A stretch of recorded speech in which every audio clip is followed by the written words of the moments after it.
Hello, good evening. Welcome to Novara Live. My name is Bastani. Tonight I have the immeasurable pleasure of being joined from Glasgow, I believe, by Moya Lothian-McLean. Moya, how are we?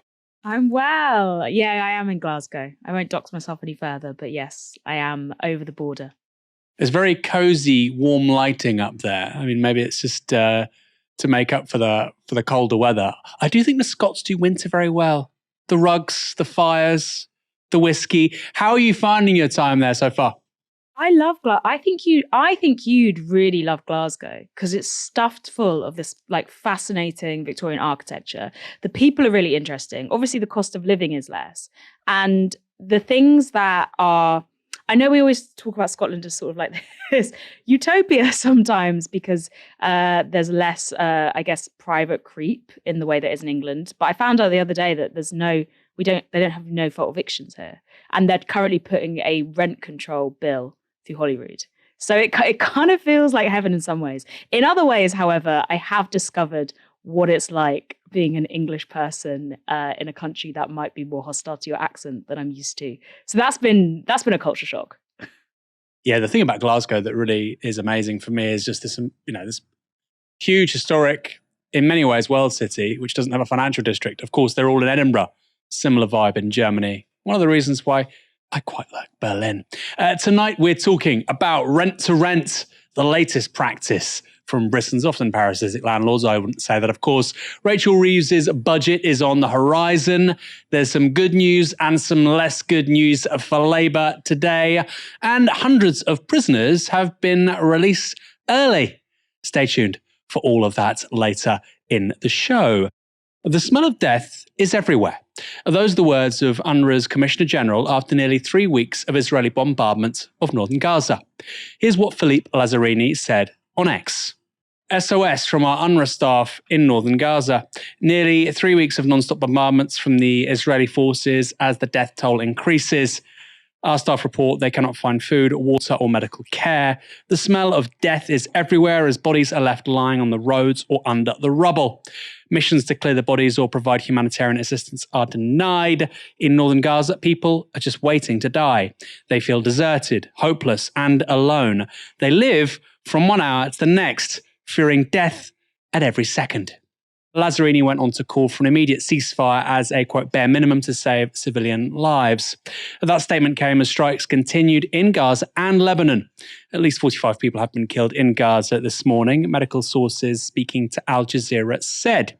Meanwhile, 18 people were killed in an Israeli strike near the largest public hospital in Beirut. And 3 paramedics were injured in a strike on southern Lebanon, and that's according to the Lebanese Red Cross. Journalists have been given a tour of the Al Sahel hospital in Beirut after Israel made some bold claims. Take a look at this Sky News report. It's alleged by the Israelis that this hospital is being used by Hezbollah as a way of storing gold and cash. You know, this looks like a hospital. This is one of the operating theatres here. We can talk to one of the doctors. This is Dr. Omar, who is an emergency doctor. Yes, here at Sahel Hospital. So Israel says that this place is being used by Hezbollah for gold and cash. What's your answer to that? What would you say? Our answer to this is that these allegations are wholly unbased, and this is a hospital where people come to get treated. As you can see, this is an operating theater. People undergo surgery here. Doctor, if you can show us a bit more around. And this is the basement where we are now. Oh, yeah. Right now we're in the basement. This is the basement. This is where we send patients from operating rooms to the recovery room. This is a sterility store. So this is where we sterilize all the instruments that need to be sterilized for in order to perform surgeries. And how worrying is this moment for you? Because you've had to evacuate the hospital. Yes. We had to evacuate the hospital last night after the allegations. It was incredibly hard on us, and honestly, it was a really frantic night to figure out where to put all the other patients and how to evacuate the patients or send them home. And this is the lowest level of the hospital? Yes, this is the lowest level of the hospital. Millions of pounds stashed away in hospitals. Makes you think, if that was the case, presumably somebody would have taken it. After all, Israel has been involved in Lebanon now for several weeks. Footage has emerged, which Novara media has not independently verified, which appears to show an entire apartment block in Beirut being wiped out by an Israeli missile.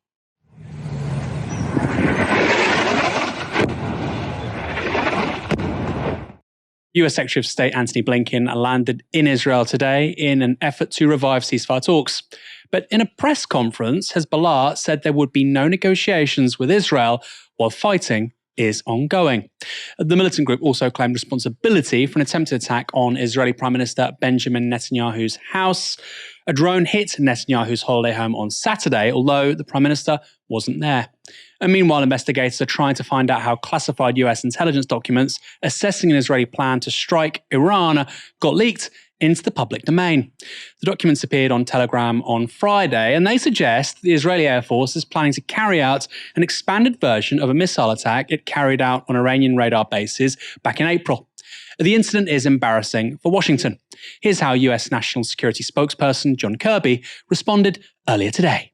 We're not exactly sure how these documents found their way into the public domain. I know the Department of Defense is investigating this, and I'm sure that as they work through that, they'll try to determine the manner in which they did become public. So I'm just not able to answer your question whether it was a leak or a hack at this point. We'll let the investigation pursue its logical course there. We're deeply concerned, and the president remains deeply concerned about any leakage of classified information into the public domain.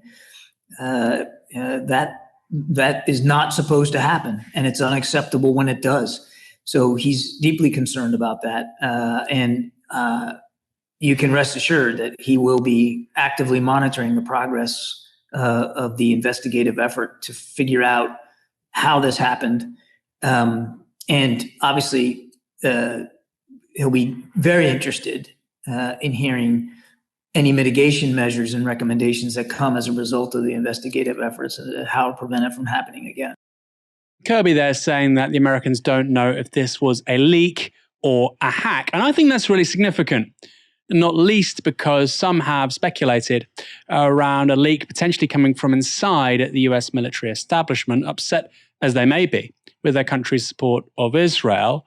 Also, another possibility is that a fellow member of the Five Eyes Security Intelligence Alliance, so one of the UK, Australia, New Zealand, or Canada, has leaked this information to stop Israel doing something they consider ill-judged and unacceptable. From the way Kirby is speaking there, I think it's fair to say they genuinely don't know if this is a leak or a hack.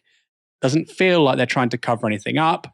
And that does leave the door open, like I say, to the possibility of somebody disgusted with Israel's conduct putting this out there to perhaps stop them from doing something like attacking, for instance, an Iranian nuclear power station. Who knows? Who knows? And this is, of course, just speculation. They could be Brits, they could be Kiwis, they could be Australians, they could be Canadians.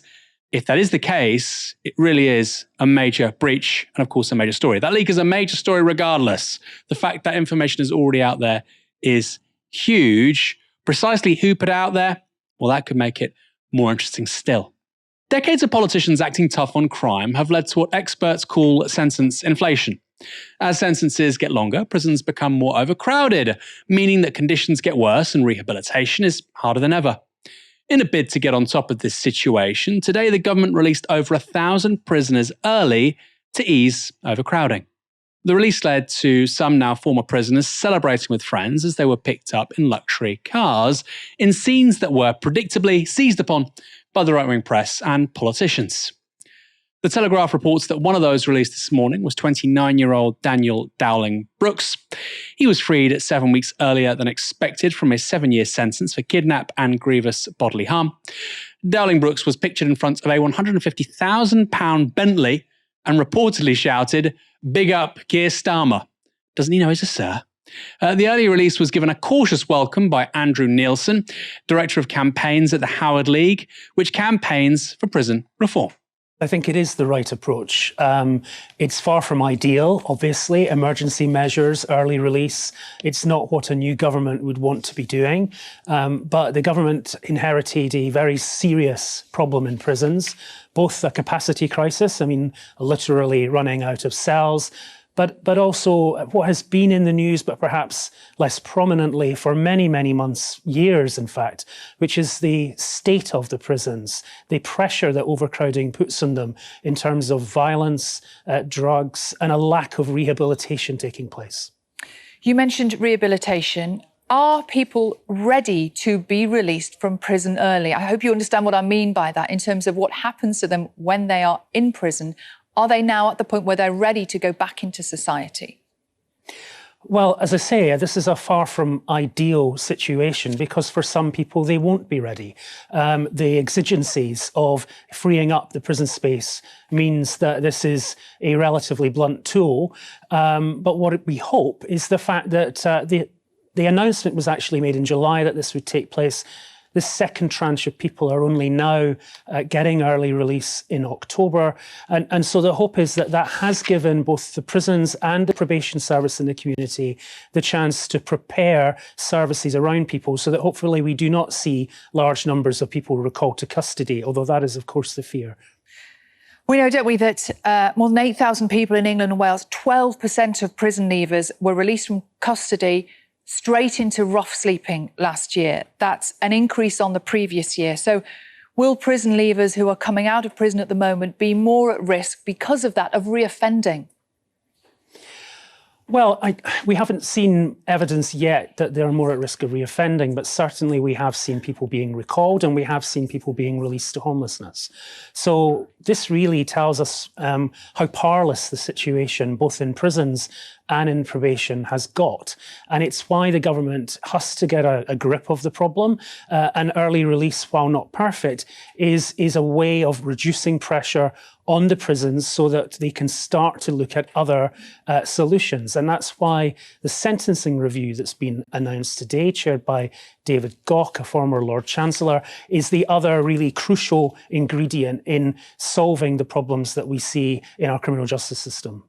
Well, that was quite a long clip, but there was one factoid that was just sort of submitted there amongst all the other information, that 12% of people released from prison last year, 12% went straight into rough sleeping.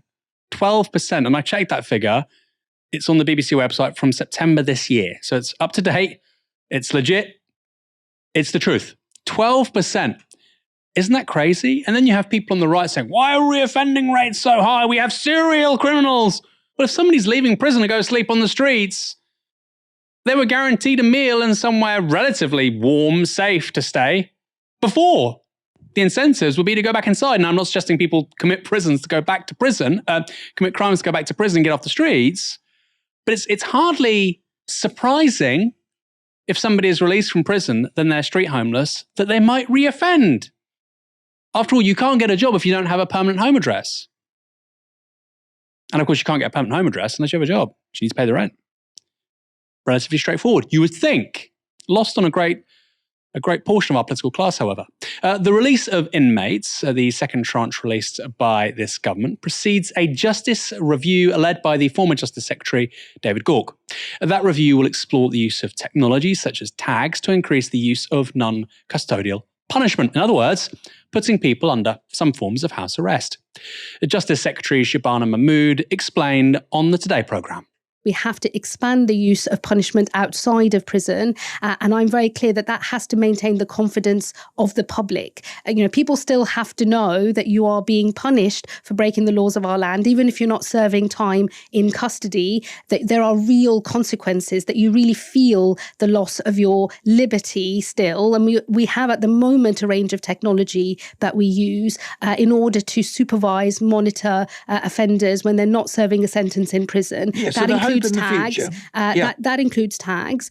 They do work. We actually have a good performance rate on tags. Sobriety tags, for example, which monitor whether somebody is staying off alcohol or not, actually have a 97% compliance rate. What I want the review to look at is the technology we have available to ourselves at the moment and whether we can go further with that. And also, what is the new emerging technology that other countries are using that we might be able to adopt in this country. It's always new technology, high tech. If it's high tech, it must be good, it must work. Of course, we know over the last 25 years that is simply not the case. Look at a panoply of failed IT projects. Look at Horizon and the post office. High tech isn't always good. In fact, it can often be the opposite.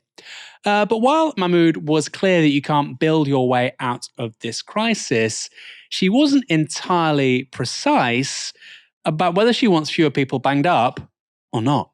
If you can use what I guess most people would see as like being a smart watch to ensure that people are at home or they're not taking drugs, they're not taking alcohol, that they're maintaining a curfew and so on and so forth, can we be clear where this is heading? It is heading to you wanting to have fewer people in prison and to build fewer prisons, not more. Well, again, Nick, the reality is that we are going to see an increase in prison capacity because we are going to build the 14,000 places that the last Conservative government failed to do. So you'll see an increase in prison capacity. You'll see an increase in the prison population as well. The truth is, though, we can't build our way out of this crisis, and that's why we've got the sentencing review. But you are going to see prison capacity and the number of prisoners in our system go up for a period. This is about managing. For a period. Let's be clear.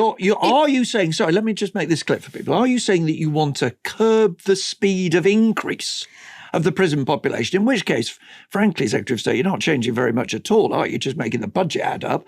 Or are you actually saying this is a new approach? I want fewer people to be incarcerated in Britain. I do not want us to be the European leader in locking people up. Well, the problem is that the rate of increase is such that nobody can keep up with demand, and you risk running out of prison places, which goes right back to the inheritance that I was handed when I walked into the Justice Department.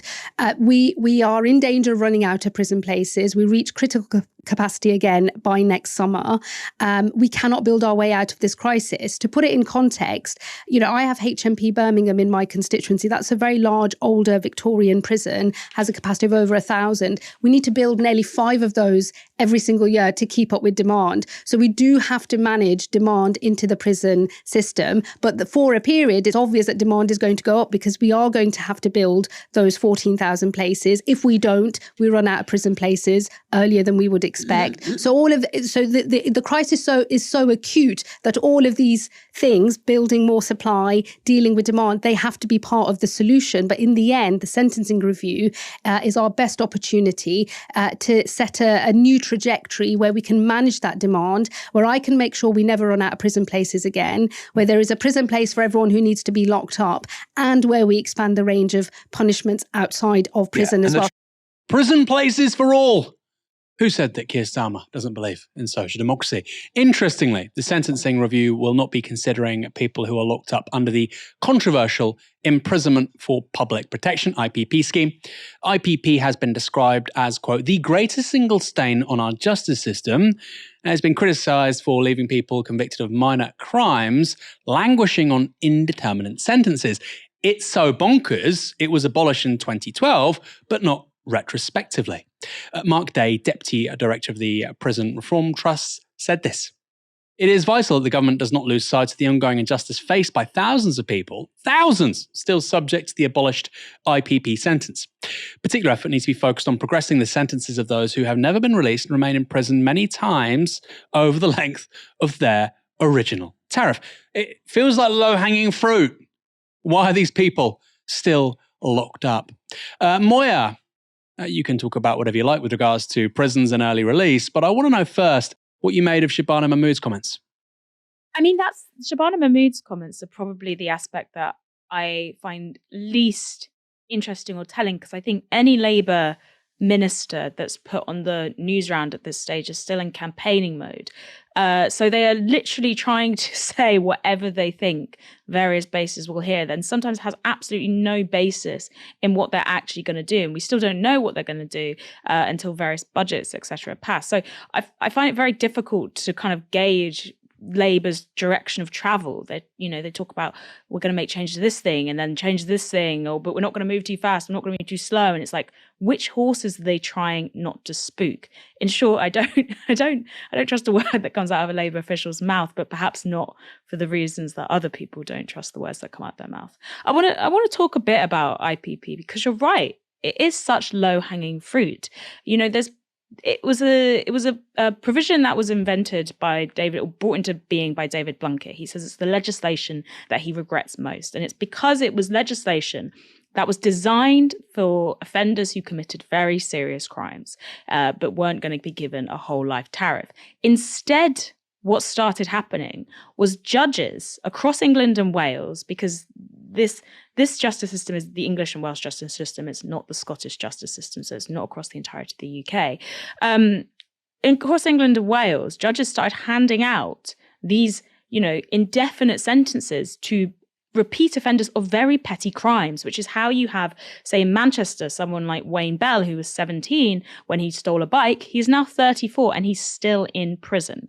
Or Thomas White, also in Manchester, who was locked up 12 years ago for stealing a mobile phone and recently set his prison cell on fire in protest and desperation at the fact that he is still there, indefinitely still there, for stealing a mobile phone. Makes absolutely no sense.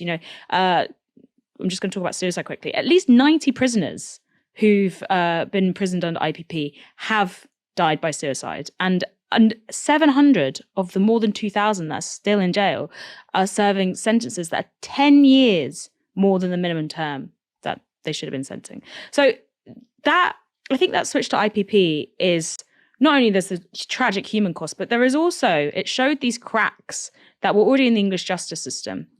Which is that prison and punitive sentences was becoming this one-size-fits-all. Judges were just handing it down to deal with, things like antisocial behaviour. And what happened then is, after New Labour got in, we had these massive austerity, after New Labour departed government, we had these massive austerity cuts, which you then had this non-retrospective rollback of IPP. And then these austerity cuts came in, which led to a huge decline in prison conditions, whether that was staffing, whether that was the services that were being offered, or whether that was overcrowding. And on top of that, you then had this further problem. It wasn't just the prisons themselves. Then Chris Grayling, infamous Chris Grayling, decided that he would try and privatise the probation service. And that's really important when we're talking about the early release of prisoners, because obviously the probation service is the service that supervises prisoners released. It tries to make sure that they are rehabilitated into society. And Chris Grayling tried to privatise the probation service, and he decided he was going to outsource low and medium risk offenders, so not high risk offenders, because he was too worried about the PR that it would have if you had murderers, rapists, etc., who were under the care of a for-profit company. But he didn't care about medium and low risk offenders. So, and I want to just pay tribute to Sam Friedman, who wrote this book called Failed State, because he goes into great detail about it. I'm going to cite it quite a lot tonight, because a lot of stories are really related to the running of the British state. And what happened with these contracts was, basically, this probation service, there was no pilot, nothing like that. Overnight, Chris Grayling tried to privatise it. And the contracts went to a company that included a French food provision business and a construction company that then went into administration.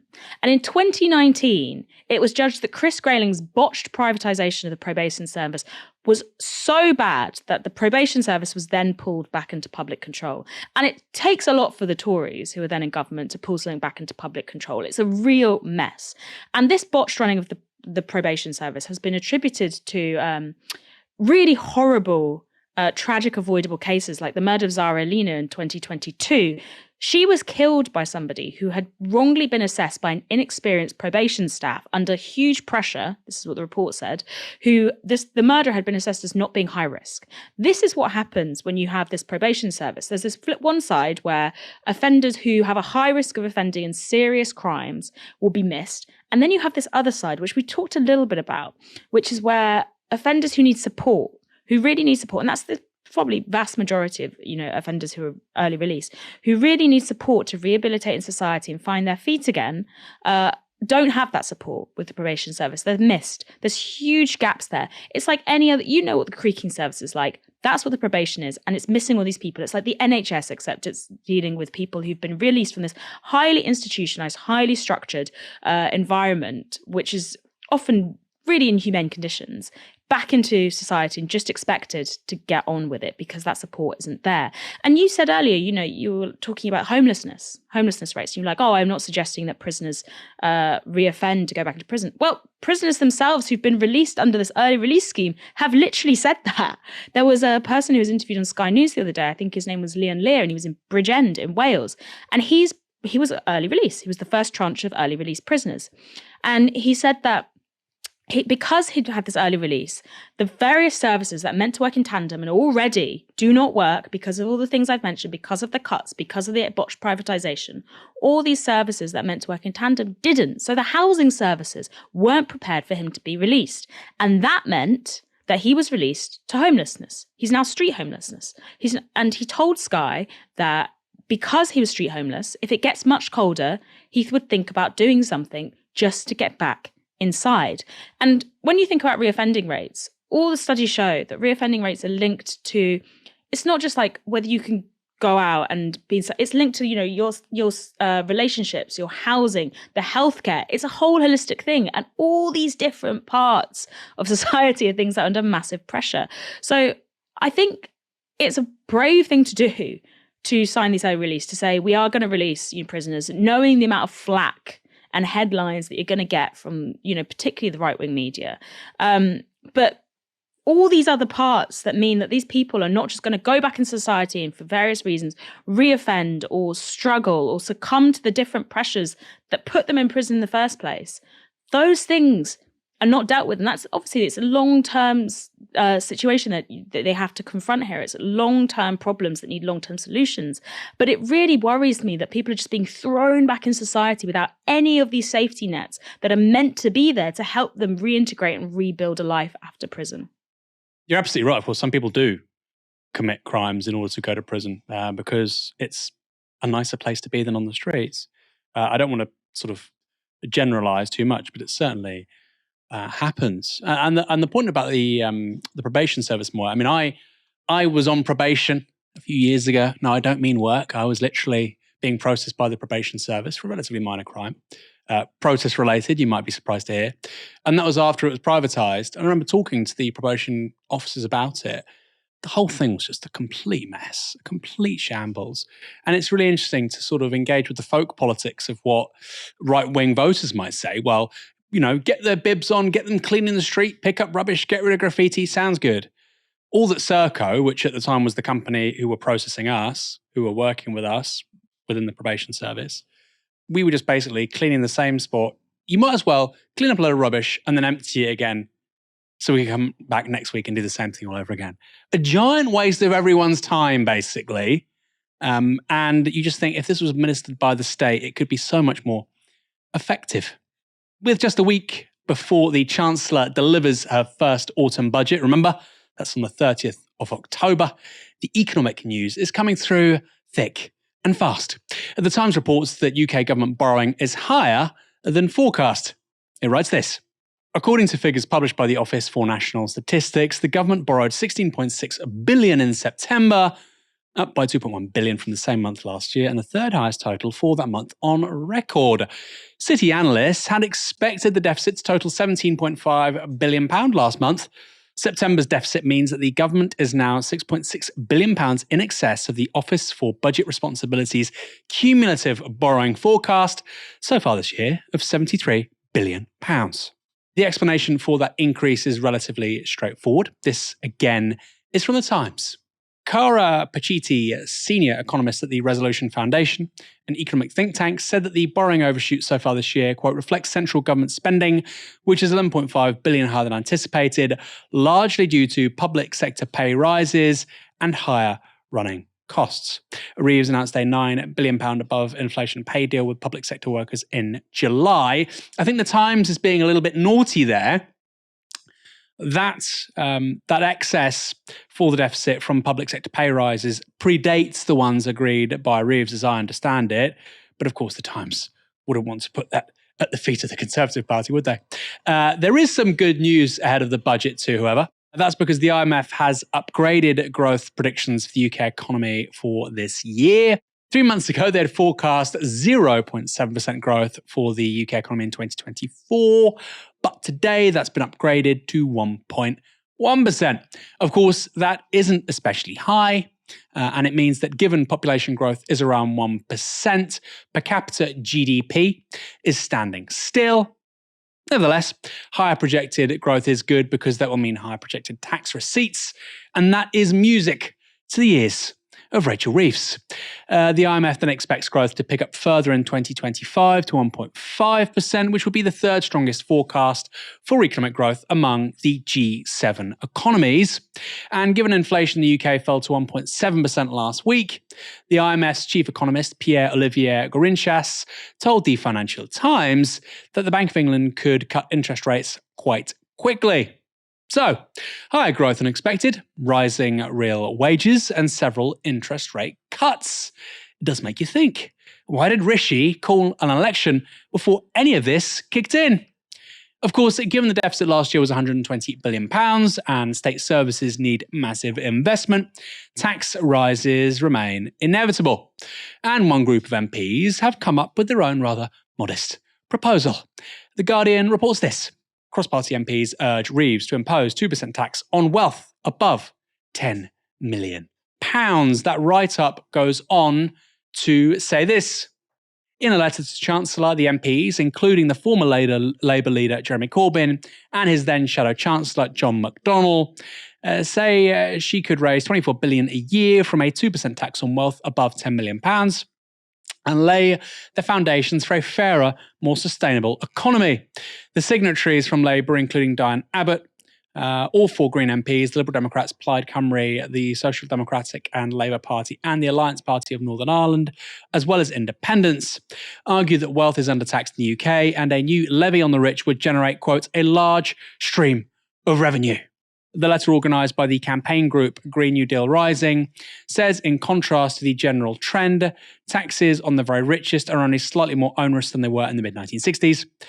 This is the quote, "This is deeply unfair and immoral. In an age of climate and economic crises where public funds are desperately needed, it is necessary that we redress this imbalance. The transformative potential of taxes on extreme wealth is clear, and appetite for them is growing." That letter from that cross-section of MPs has coincided with the release of two polls showing a majority of voters back an increase in wealth taxes to raise money to repair the country's crumbling public sector. 6 in 10 people agree that the government should prioritise raising more money through inheritance tax reforms over cuts to public spending. That's according to a poll of more than 2,000 people by Opinium for the think tank Demos. And as few as 1 in 10 people say spending cuts should be the priority. The highest backing for inheritance tax reforms was, perhaps unsurprisingly, among Labour voters at 74%. But a majority of Conservative voters also backed changes that might be made. That's right, a majority of Tory voters support inheritance tax reforms. In other words, breaking news, ignore Twitter. A separate poll commissioned by the Trades Union Congress found 62% of voters were in favour of asking those with, quote, the broadest shoulders being asked to pay more taxes. The TUC said there was also support for Labour's manifesto tax increases. According to polling they commissioned, a whopping 79% of voters back better funding for the NHS by cracking down on tax avoidance and non-dom loopholes. Meanwhile, 65% supported an end to tax breaks for private schools to pay for new teachers. Finally, here's Labour's Stephen Kinnock being asked about his definition of working people. Keir Starmer, and Wes Streeting, suggesting that you won't be breaking manifesto promises not to raise taxes on working people, but goes on to suggest that doesn't include people who earn six figures. Explain that to me. I'm not going to get into speculation about the budget. The Chancellor's going to set it all out. I'm just asking you to explain that to me. On the 30th of October. If you earn more than six figures, are you not a working person? We made it absolutely clear that we won't be raising taxes on working people. That means VAT, national insurance, even if you earn more than £100,000? We will not be breaking any of those manifesto commitments. The Chancellor will set the budget out on the 30th of October, and so there's not that long to wait. No, but I'm just asking for clarification from you, Minister, if you would. If you earn more than six figures, are you no longer a working person? The Chancellor will set this out on the 30th of October. It's absolutely clear in our manifesto. It's not clear to me. That's why I'm asking you the question. Yeah, but obviously the definitions have to be seen in the round, and that's what's going to be put on the table. You're either working or you're not. I mean, if you weren't earning more than six figures and you're paying a lot of tax, then you're still a working person, surely. I'm just confused about what he meant. It just would not be appropriate for me to speculate on what the Chancellor's going to put in the budget. I'm not asking you about what the Chancellor's putting in the budget. I'm asking your opinion. If you earn more than £100,000, are you still a working person? The Chancellor's going to set all of this out on the 30th of October. Look, our manifesto made it absolutely clear that we will not be raising national insurance, income tax or VAT on working people. And that is the pledge. What's your definition of a working person? Let me ask you that then. The Chancellor will make that absolutely clear on the 30th of October. The press have really jumped on this phrase working people. And, rightly so, we should interrogate our government about their promises in a manifesto versus what they're actually going to enact. But it's fascinating to see the same exchange played out over and over again. What's a working person? And then the hapless Labour minister in front of them has to go, we promised as the manifesto, we will not raise taxes on working people, which very clearly means that someone in the food chain is going to have those taxes raised. And I think its employers already contribute to 63% of national insurance contributions, which is where this, the question of are you going to raise taxes on working people comes in. And they were having this discussion on the Newsagents podcast as well, because every single sort of media institution, including us, is talking about this phrase, working people. What does working people mean? What it really points to me is, first of all, obviously they should have just done something like capital gains from the get-go and not made any of these promises, but then would they get elected, blah, blah, blah, you're stuck in the Labour. What's the good marketing spiral, which I don't even want to get into at this point. But it really points the rabid amount of speculation that surrounds this budget. The sort of weirdest fantasies, desires, weirdest theories about what's going to get raised, what's not going to get raised, what taxes are staying. These are all popping up. I think whatever actually happens in the budget is going to be so anticlimactic compared to the feverish speculation that has surrounded it. Nothing can sort of match the level of punditry that we have, including what I'm doing right now, that we have surrounded this budget with. And that's because none of us know what's actually going to be in that budget. None of us know until that budget happens. We can't analyze the budget because it's not happened yet. And every time Labour have sort of gestured at something, they've also gestured away. It's like I was saying earlier, every single Labour minister right now is so media trained, and I don't mean well. A lot of them aren't charismatic. A lot of them can't handle the media, but they've all been given the exact same lines to trot out. And we are working with exactly nothing except the reports from, various organisations saying that Rachel Reeves has asked X departments to cut back. This department has pushed back on her. The familiar rigmarole of a budget that is not going to invest as much as we might hope. But they're saying, it might not be an austerity budget. And instead, what's going to happen is Labour are going to massively invest in infrastructure, at least massively compared to what we've seen over the past 14 years. But they are, in return, going to cut back on the day-to-day spending, the spending that affects the sort of lives that we live, the spending that means that the potholes get repaired, that the bins are collected at a certain time. So it's an interesting tightrope that they are walking, a tightrope of their own making. But what I make of that clip is that, again, no one knows anything, and there's nothing we can pull out of it. So we're stuck on talking about working people. It's interesting though, because I think Labour, they made this promise that basically for me, as I understand it, working people wouldn't have to pay more taxes. What that means, as far as I get it, is if you're an employee, if you don't own a business, if you're not paying capital gains tax, which, by the way, I think fewer than 5% of people in this country have to pay capital gains tax. If you are just a regular person, you're not going to have to pay higher income tax, you're not going to have to pay higher VAT, and your national insurance contributions won't go up. And they broadly kept to that. It seems they are going to keep to that. There is that debate, like you say, it was catalyzed by the whole thing about employers having to pay national insurance contributions on pension contributions, and if so, how much?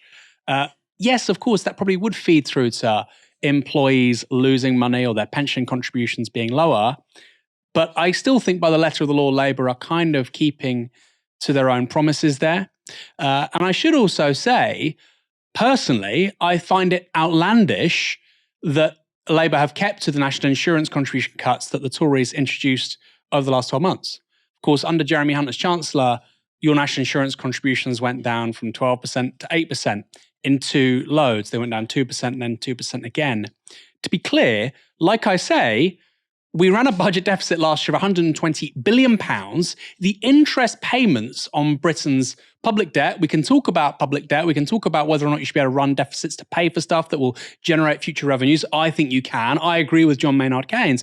But the point is, the interest we're paying on our national debt is around double what it was in 2018-19 because, of course, interest rates are higher. We're paying as much now on the interest on the public debt as we do on education. Around 10% of all total state spending is now interest on the public debt. It was 5% in 2018-2019. And in that context, Jeremy Hunt reduces national insurance contributions. Why? Because he was trying to consciously create a shit show for the subsequent government to have to pick up. You should not be running a country like this. However, I've not seen that really probed or discussed at any great length anywhere in the media. Now, speaking of deficits and surpluses, do you know, and this is really interesting, the county are running the highest budget deficit in England? You're going to be very surprised because it's, wait for it, Hampshire. A brilliant piece in the Financial Times details how Hampshire, home of Jane Austen and Alfred the Great, is expected to have the largest funding gap of any council in the country in 2025-2026. And that deficit's coming in at a cool £175 million. But why is their deficit so large? Easy answer that needs two words: social care. The costs of child and adult social care for the county council have soared from 381 million in 2010-2011, or 53% of the budget, to 809 million this year, or 83%. 83% of Hampshire County Council's budget is going on social care. This is, remember, among the top 4 counties in terms of concentration of wealth. It is very affluent. Go to Winchester. People are doing okay there. And besides the costs of an ageing population, funding to the council from Westminster has fallen by 46% since 2011. So perhaps it's no surprise they've got a rather large deficit. Moya, I wanted to bolt this on to the other story because, first of all, it's an amazing story, right? Like, Hampshire County Council is as Tory as it gets. I posted on Twitter. Some people started blaming socialism. If you think Hampshire County Council is run by socialists, I have some doctors I can recommend you go and see. But this is really interesting, isn't it? Because people are associating, maybe Birmingham, other major cities with, financial imprudence. They like to blame refugees. Actually, it's the whitest, most Tory county that I can think of, which has got the biggest deficit. Maybe they're looking in the wrong places and they're blaming the wrong people here. Well, I mean, you're the king of aging, so I think you'll probably know what I'm about to talk about. I say that because you're writing a book on aging. You're also aging very well, Aaron. Anyway, I think you'll probably know what I'm about to gesture. The old one in Novara. I know what you mean. Go on. No, I think you'll probably know what I'm about to discuss. But I also just want to say that Birmingham, the reason that that's insolvent is because they owed so many women so much money from not paying them equally, backdated council workers, and still owe money. That's cases that's going on in places like Sheffield and Glasgow all over the country. That was a case of misogyny.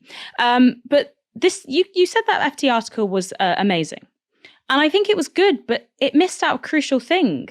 The fact that social care is primarily provided by private companies. The fact that in England and Wales, social care has moved from, in 1974, 64% of beds or social care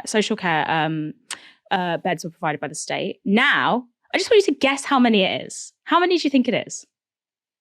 That's provided by the state? Yeah. How many social care beds? 10%. 6%. Wow. 6% of adult social care beds are now provided by the state.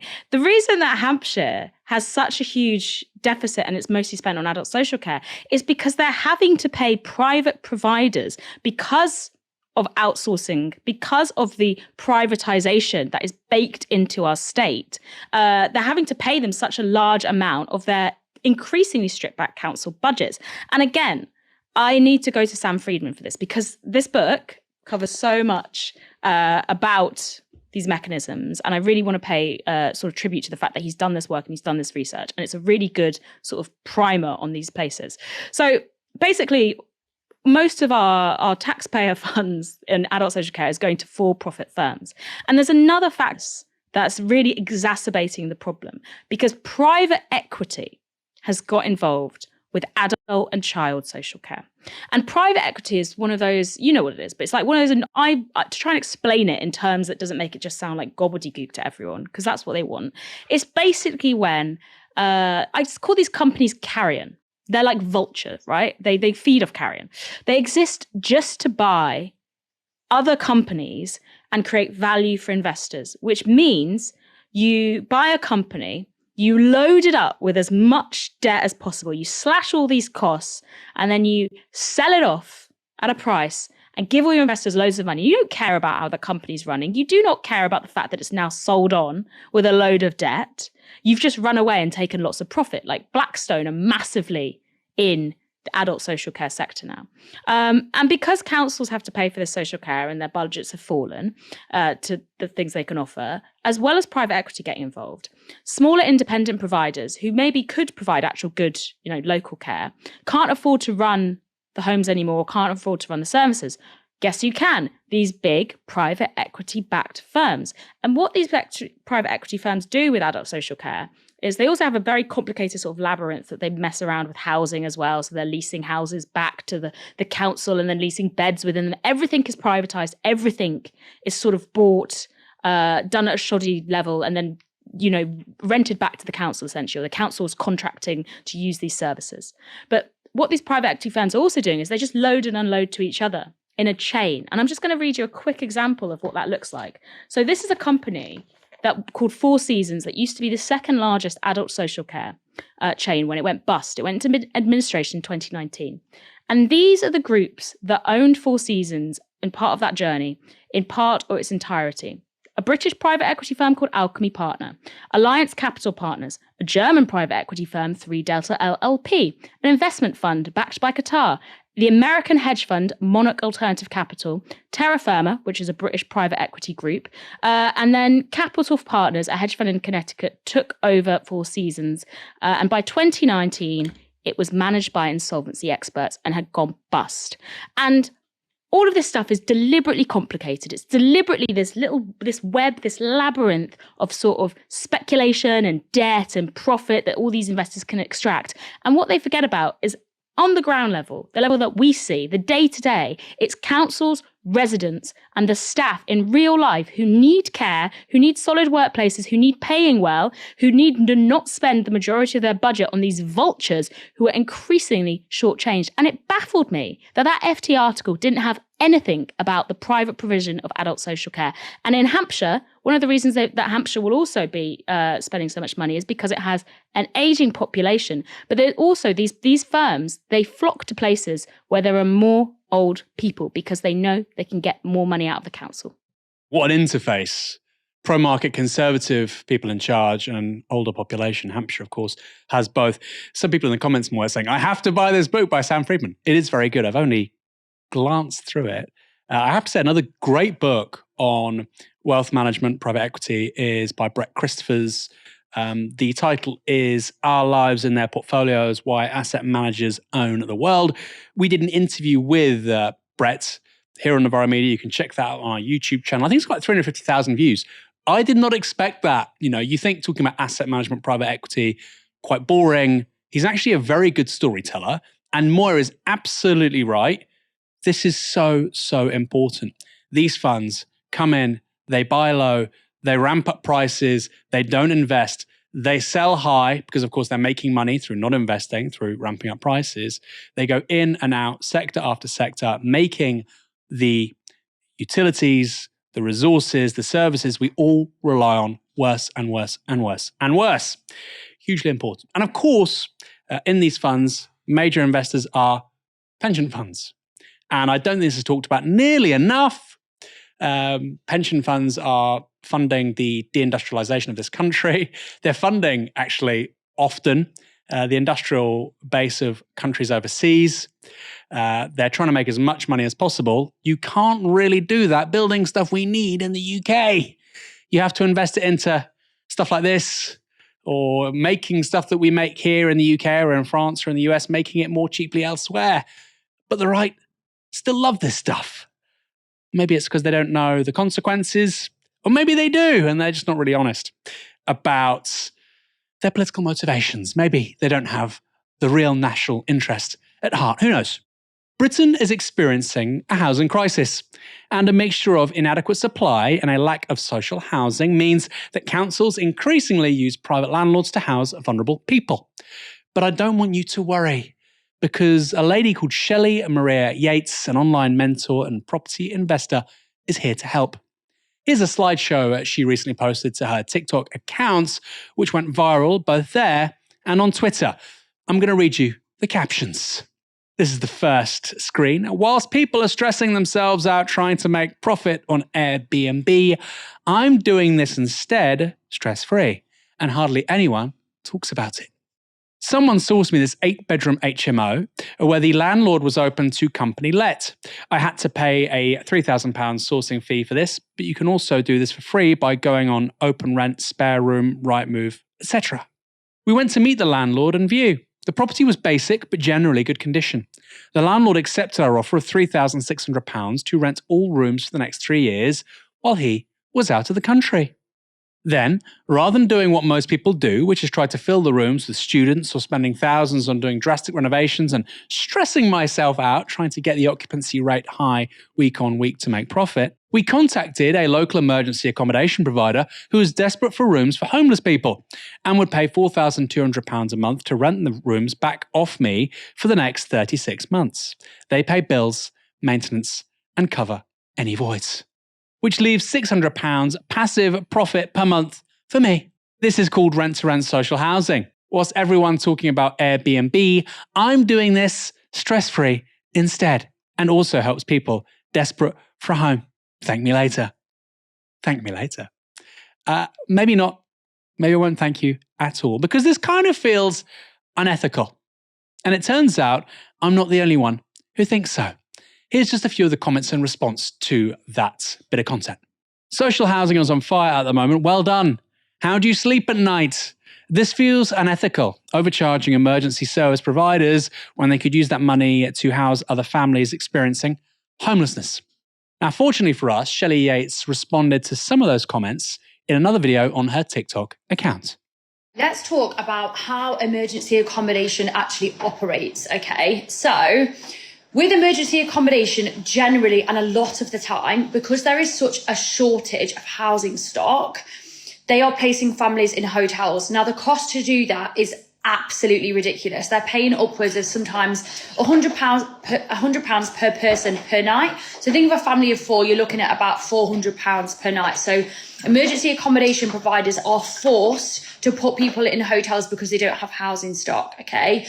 The business that I operate provides more affordable accommodation for those that are finding themselves in an emergency situation. So we don't charge a premium to emergency accommodation providers.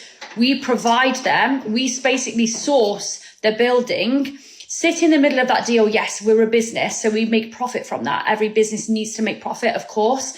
However, we're freeing up money from that emergency accommodation provider so that they can find homes at a more affordable rate and house more families. So we don't overcharge, we help to cut drastically the cost that emergency accommodation providers are currently paying. So I hope that makes sense. We don't charge a premium on that. We actually help to reduce that. I mean, you do charge a premium because you're an intermediary. You're making money from that. I mean, there's a part of me that wants to think, well, don't hate the player, hate the game. There's obviously a major dysfunction going on here, but it's not this person's fault. But what really gets my back up, I don't know about you, is the fact that she thinks she's doing a public service. Now, what this person is promoting is called rent to rent. And in this case, it's specifically for emergency accommodation. This person even has a mailing list about how to do this stuff. So here's the website with the mailing list. Discover exclusive social housing deals. Why join our mailing list? Number one, early access to high-yield social housing investments. And it's that sentence which confounds the proclaimed social mission here. Early access to high-yield social housing investments. It does kind of sound like this is just about making as much money as possible as quickly as possible. I'm not going to lie, that's kind of what high-yield investments means. But what is rent to rent? Maybe you're still a little lost, even now. Well, again, fear not, because Shelley has made another useful video, this time on YouTube. So the first bit then, rent to rent. What is that? We renting to re-rent back out. So whereas a lot of the time in rent to rent, people will rent from a landlord to rent back out on a short-term let or to professionals, we rent from a landlord to then re-rent back out to a social housing provider. Now, this is very different really from your typical rent to rent and your typical strategy. This is why. Our strategy is fully passive. So what we do is we will rent a block of apartments from a landlord for a fixed term, let's say 3 years, okay? We will then go in, we'll use investor finance. So people like yourself watching this video will use investor finance to go in, renovate that property, dress that property, bring it up to a standard, and then we will get a lease placed on that property via a government-backed social housing provider. So predominantly at the moment, we're working with emergency accommodation providers up and down the UK. How do the numbers work then? So essentially, let's say we take an apartment block on for £10,000 a month, but the provider will pay us £15,000 a month. And so we then have £5,000 a month to give back to our investors. This comes through in rental payments, monthly rental payments. So we are paid via the provider. We then pay the landlord the rent and then give the investors their profit each and every month. We give the full profit away to our investors because we actually work in a sourcing fee to each and every one of our deals. So that means that you as the investor can then take the full profit every single month. So essentially, it's like having rental income without having to buy a property, without having to maintain a property, and just enjoying the rent passively for 3 years. So you can make loads of money. There's no downside, no risk, because it's all backed by the taxpayer. But I'm still doing a social good. I'm still contributing. I'm still helping. Thank me later. Remember that bit? Here's what Shelley says next. The reason that we can predict this income is because the provider would pay us a fixed amount of rent every single month for those 3 years. And unlike other strategies, they would cover the maintenance, they would cover any voids, they would cover bills, and anything that happened during that lease inside the property is at the responsibility of the social housing provider. And so that is why it's a fixed income for you. Emergency accommodation providers are not easy contracts to obtain. And so they pay very well. And it means that we can, of course, give a great margin to our investors. We are taking on blocks pretty much weekly, and the numbers do differ from block to block. And it is sort of a first come, first served basis.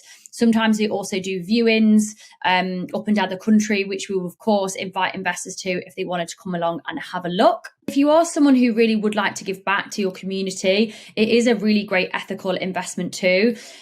I'm not sure how many people know this, but we are in the middle of a social housing crisis, and the expense to the government and the taxpayer to be putting families in things like hotels is absolutely astronomical. And we do really help to solve that issue that we are currently having in the UK by providing affordable homes for vulnerable people. I don't know if you know, but there's a housing crisis. So you need to help me rinse the taxpayer and create, remember, high yield investments. There is a housing crisis after all. Housing crisis, and I'm making high yield returns rather. The two things are connected. I suspect you're not the good guy. It's funny, isn't it? People say, well, we can't build social houses. We can't build those. It's a waste of taxpayer money. Yeah, sure. Let's keep on giving money to these people instead. Now, naturally, these people are selling a course. Who isn't these days? This is from their website. After 11 years in property, we've done it all. Flips, rent to rent, HMOs, all the good stuff. Made money, sure, but something was missing. Then it hit us. The real opportunity isn't in chasing overpriced properties or competing with dozens of other investors. It's in solving a real problem. The UK's housing crisis. We set a goal, house 1 million vulnerable people. Ambitious? Hell yeah. But that's what drives us. You're not housing anybody. You're not building any homes. You're adding yourself as little intermediaries between rentier and user. You're a rentier for the rentier. You know, Moya, before I go to you, there's a kind of parasitic wasp, right? It's so parasitic, it parasitizes another kind of parasitic wasp that parasitizes caterpillars. So the parasitic wasp on the parasitic wasp, that's kind of what this person is. But they think they're doing their bit for the community, helping the taxpayer. But what do you make of it, Moya? I think over the last 20 years, people have become aware that things don't work as they should, that the capitalist system is broken, and that the services, the public services that we are supposed to be able to depend upon, and the safety nets, the welfare safety nets that are supposed to be there, are not in place. But the ideology is embedded so deeply that instead of perhaps, looking at this setup and thinking, maybe if I become a profit extracting intermediary in this process of emergency accommodation, I'm not in fact performing a social good. No, you think, how can I make a profit? And reframe it in my mind so that it sounds like a social good. It's this idea that we live every day in morality plays, but so few of people who are acting in a capitalist fashion are living out, actual ethics, that they have to do this warped funhouse mirror reframing of what it is to be moral, what it is to do good. And I imagine this is a similar sort of thought process that powered the venture capitalists, or I don't even know if venture capitalists was the right word for them, the early capitalists of the 1700s, when on the one hand they were building all this public infrastructure, and then on the other hand they were treating both domestic workers terribly, inhumanely, and then probably also profiting off slave labor in the various imperial colonies that were going on. And it's this same thing that's trickled down and trickled down and trickled down, and you see it in these everyday people now. This mindset is not just restricted to people who are actually making a profit from public services that are under huge amounts of pressure and have been changed to outsource all these contracts to private providers when they really shouldn't be, because it's wasting a whole load of money and providing low quality fragmented housing for people in desperate need. But you see it not just in these people making profit, you see it from people who aren't making a profit. You see this mindset of like, that's why they're able to sell a course. They're sort of running like three different things here. They're running this vulturous kind of business. They're also running the classic sort of, I guess it's not a Ponzi, right? But you're selling this product which probably isn't going to work for anyone if they don't actually already have assets that they can flip and in this manner that they're doing. But there's people who still buy it in the hopes that somehow just by reading this rubbish ebook that they will be able to, or following this course, that they will also be able to extract profit in the same way and pretend to make themselves feel good about it. So that this young woman, who's also like the epitome of glossy hustle culture, this idea of it's the warped feminism, and also this warped idea of like provider, the carer, that she's embodying in all these different strands of like neoliberal ideology. It's almost too much. I think she needs an entire book written on her. And she has to argue that what she's doing is good. You would never be able to convince her that what she's doing isn't good. You can only sit and sort of go increasingly puce as she talks about what she's doing and lays it out so brazenly. You're like, why is she being so brazen about the profit extraction? Because that's not how she frames it. And that's not how a lot of people in this country frame it, because we've been taught that there's such like this scarcity mindset. We just have to go out there and try and make money through assets and, you know, all these buzz terms, this wealth generation, these big yields. And they're perfectly like amiable, nice people in an interpersonal fashion when you talk to them, who are talking in the most rapacious capitalist manner, because that's what we have been trained to do. And sometimes I wonder, well, you know, is there any way of convincing people otherwise? Because it is very much like the scarcity, you know, if I don't get mine, you're not going to get yours. And what's a little profit between friends? What's a little profit when, you know, we're providing this service? But there's no service being provided. There is only profit extraction on her behalf. As Britain gets poorer, as its economy becomes less productive, as rentierism becomes more and more profoundly important, I think that's right. This is just becoming a more obvious mindset. And in a way, I feel kind of sad for her. What's her name again? Shelley Maria Yates. She's obviously intelligent. She's probably got lots of energy. I'm sure she works really hard. In a sensible, rational society, this person would be an engineer or some kind of problem solver in a socially useful way. But because of the incentives and how our economy works, she's basically involved in this parasitic nonsense. She's probably not even making that much money. I'm sure she's making good money, but she's not making that much money. Partly why I suspect she's having to sell the course. You know, there's not huge margins in this, so you have to do lots of it. And okay, you're going to make some cash, but you're not, you know, Peter Thiel. And the ideology, like you say, that we're sold is one of innovation, capitalism, go-getting. You're just inserting yourself between two separate actors who were already doing that thing. You know, it's like an economy where everybody is an estate agent. You know, it doesn't strike me as particularly innovative, but that's kind of where Britain is these days. Moya, thanks for joining me this evening. I thought they were really great insights. It's great to have you on the show as ever.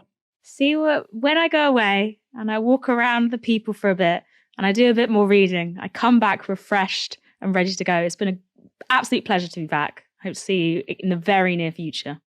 Maybe Novara should send staff just off to Glasgow for several months, and to read and immerse themselves in this stuff. Really fascinating stuff, and a lot of stuff I didn't know. And I have to finish that Sam Friedman book, as a few people in the comments have also said.